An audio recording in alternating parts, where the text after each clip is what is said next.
Hey, it's Lee for On Your Marks Wrestling, and I'm here with a Smackdown review for May 8th, 2018. We start the show with Paige, who comes out, and she says that Backlash was a huge success, and she asks the crowd, "Don't you think?" And the crowd goes, and they don't make a sound. It's awkward. And then she mentions a few matches individually, and she kind of expects a reaction from those, and again the crowd kind of goes, "Yeah, it was good." It felt like she was being pranked. It was weird. It felt like they kind of sent her out there just to be laughed at or to be ignored. It was so strange. She reminds us of the format of the Money in the Bank thing. Basically men and women, competitors from Raw and SmackDown. And then she announces the first match for the first qualification match, which is the first match of the night. It's Jeff Hardy versus The Miz. There's a poetry in motion on the outside. We're using the steps by Hardy. There's a really long stretch with nothing really special in this match. Mostly it's Hardy just beating up The Miz. The Miz didn't get much offense in for most of this match. There's a twist of fate, but Miz rolls away before the Swanton bomb can be hit. There's a whisper in the wind that hits. Hardy grabs his teeth right after, so it looks like he might have hurt himself. Miz escapes to the outside. There's a Hardiac arrest and a twist of fate. In between there was a sunset flip powerbomb in the corner that seemed to maybe hurt Miz. I don't know. And then there's a Swanton bomb at the end. And Hardy kind of does a bit of a lazy laid over him cover. And on 2.5, Miz kind of twists him over and gets a little bit of a pin on him and gets the win. It's kind of cool. It was just basically kind of hooks his arm and just really flips him quickly and gets a three count. Miz got no offense in this match. It was kind of crazy. He never hit his skull-crushing finale. He barely hit any kind of big moves, but he gets the win just at the end just by being crafty. I like that kind of finish. It was a nice surprise finish. I like that. Cesaro asks Sheamus what he's doing because Sheamus is eating Lucky Charms right out of the bag. Says it's the only thing that helps him cope with losing to Xavier Woods. Cesaro basically says that he would have beaten Woods, which sets up a match. And then they both find pancakes in their gear bags. There's a Sanity video package. I write, "Why aren't they here yet?" I love Sanity. I really want to see them. I was hoping to see them live because I hear the intro's great live, but didn't get that to happen. Renee Young interviews Nakamura, she asks, if his feud with AJ is over. He says no, and then he waits a little bit, and then he says, "Speak English." She says, "We know you speak English. We've heard you do it before." Then he says, "Well, he used to speak it, but now he's forgotten it." And then later says AJ Styles is nuts. So it's a reference to the low blows. It was okay. Nakamura's cool as a dick, really. He's pretty good. Carmella cuts a promo where she brags about beating Charlotte Flair. Says she's having a celebration but won't do it in a place like Maryland. So she's going to do it in England. She says something like Ric Flair is invited. And she mentions that Ric Flair has a daughter called Charlotte who she beat. It was weird. I don't know. It was fine. She's being a heel. She's doing okay at it. Then we get Ty Dillinger in a promo, which we don't get often. He mentions 7 men in a ring, something, and then he says it adds up to 10. But I was doing the math, and it added up at most to 8, so I don't know. But he says it adds up to a perfect 10. Naomi says that whoever's champ will feel the glow. Yeah, that catchphrase. Not feeling it. Billie Kay and Peyton Royce come out for Peyton Royce's match versus Charlotte. Kay basically tells a story. Says that Charlotte cured her uncle's stutter because of he laughed for like an hour after seeing a certain face that Charlotte made after losing at Backlash. It was delivered very well. The story wasn't funny, but it was delivered very well. At one point, Peyton Royce tries to mimic the face that Charlotte made, doesn't even come close to it. And Billie Kay says, it's only funny when Charlotte does it. And I actually thought the delivery of that line was great. I laughed out loud. The crowd did not seem to get any of this or like any of this, but I love that one line. I thought it was really well delivered by Billie Kay. So Peyton versus Charlotte. Charlotte starts off strong. We come back from commercial and we learn that Charlotte was run into a post after a K distraction, but we don't see it, at least not Canadians. Peyton runs Charlotte into the second turnbuckle. Excuse me. Flair tries to dive onto both the Iconics, but only hits Kay, which results in her getting a neck breaker on the outside from Peyton Royce. There's a slight bump to the ref, which kind of distracts him and allows Kay to hit Charlotte with a neck breaker over the top rope. And then Royce hits her spinning back kick, but only gets a near fall out of it. There's a missed kick by Royce in the corner, which leads to a big boot and a moonsault. But Royce gets the knees up, which Charlotte avoids but still sells.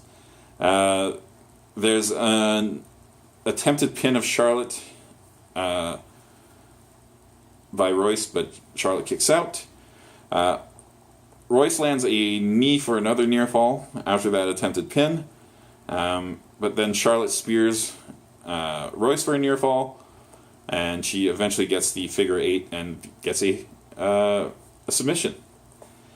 It was a pretty decent match, actually. I thought they gave Royce a lot of legal offense, and Charlotte did her job, and it all worked out. I did not like the looks of the moonsault onto the ghost knees. Like, she just protected herself and didn't touch the knees at all. Whatever. You're doing a moonsault, I guess you don't feel all that ready to eat some knees. Daniel Bryan's with Dasha, says that he won Money in the Bank before, and he'll do it again. Says that Cass beat him up only because he made him tap. And he said, basically kind of brings out a new tagline, which is the bigger they are, the faster they tap. Okay. Shelton Benjamin says that he made Money in the Bank famous, and he says that he's not given any opportunities, so he's going to have to take them. Basically suggesting he's not getting a push. Asuka does a really simple promo where it's very cookie cutter, but I guess that's what you expect from a person who doesn't speak English all that much. Xavier Woods versus Cesaro is the next match. There's a We Want Pancakes cheer. There's a strange wheelbarrow Canadian Destroyer-like move by Xavier Woods on Cesaro. Looked cool. I was okay with it. Sheamus distracts at one point, which gets Cesaro a schoolboy. He puts his feet on the ropes. Kofi knocks his feet off, which distracts Cesaro a little bit and allows Xavier Woods to get a schoolboy for a near fall. Xavier goes to the top rope. Sheamus again jumps up on the apron and distracts just enough. Doesn't actually affect Woods too much. Gets pancakes thrown at him by the New Day. But it delays Xavier Woods enough that it gives Cesaro recovery time. And when Xavier jumps off the top rope, Cesaro hits him with a European uppercut and gets the pin out of that. So basically the Bar get a little bit of revenge for last week.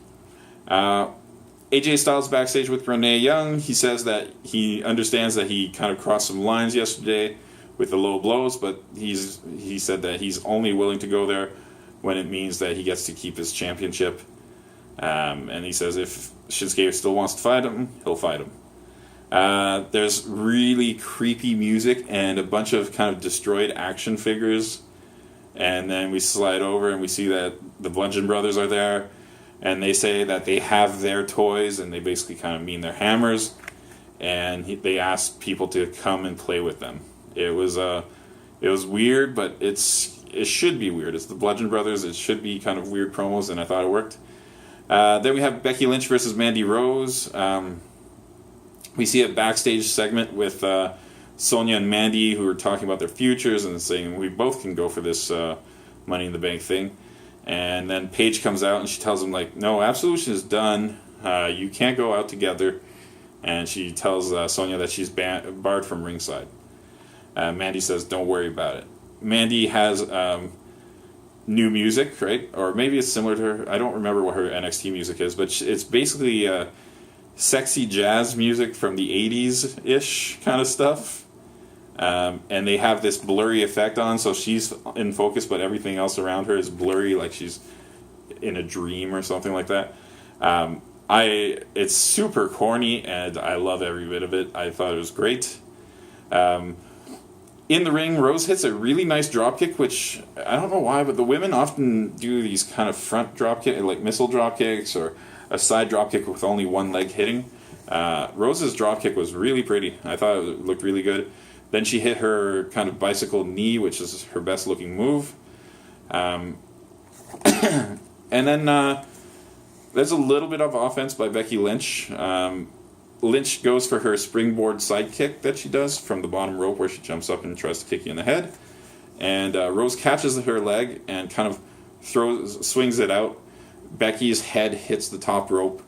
And then Mandy just stacks her up and gets a surprise win on Lynch. Becky's losing a lot of matches of late, which is kind of sad because she should be at the very top of the women's division in SmackDown. But I do like surprise finishes, and this whole night had a lot of surprise finishes.